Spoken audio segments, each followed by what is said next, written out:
মানে কি বলবো, আমার চোখের সামনে যখন এই ভিডিওটা আসছে, আমি ভিডিওতে টাচ করলাম। ভিডিওতে টাচ করার পরে দেখি 19 ঘন্টায় 12,000 ভিউ একটা লং ভিডিওতে। মাত্র 2টা ভিডিওই ছাড়ছে, একটা লং একটা শর্ট। লং ভিডিওতেই তার ভিউ এসছে 19 ঘন্টায় 12,000 কি, চিন্তা করা পারেন। তারপরে আপনার সে আইডি ঘুরলাম, দেখি কি আছে।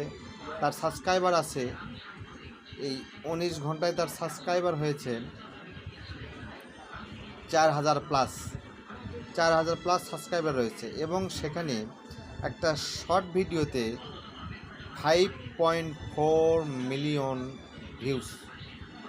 মাত্র 2টা ভিডিও তার আইডিতে আমি ঢুকে দেখলাম, মাত্র 2টা ভিডিও, অনলি মাত্র 2টা ভিডিও তার আইডিতে আমি দেখলাম। এই 2টা ভিডিওতেই সে বাজিমাত করছে। আমার লাইফে কখনো আমি এইরকম বাজিমাত দেখিনি ইউটিউবে। মানে কি বলবো, আমি হতভঙ্গ হয়ে গেছি যে আসলে আমি নিজে চেষ্টা করতেছি প্রায় 1 বছর হলো। আমার মাত্র 38,000 ভিউ, 38,000 ফলোয়ার্স। আর তার এই 19 ঘন্টায় তার ফলোয়ার্স আসছে 4,000 প্লাস। আমি অবাক হয়ে গেলাম, মানে এমন চ্যালেঞ্জ হতে পারে। এবং সে মোটামুটি সব এআই দিয়ে করছে। যদিও এআই দিয়ে করছে, তারপরেও তার ভিডিও দর্শক প্রচুর দেখেছে, প্রচুর। মানে কি বলবো, দেখার মতো। দেখলেই এমনভাবে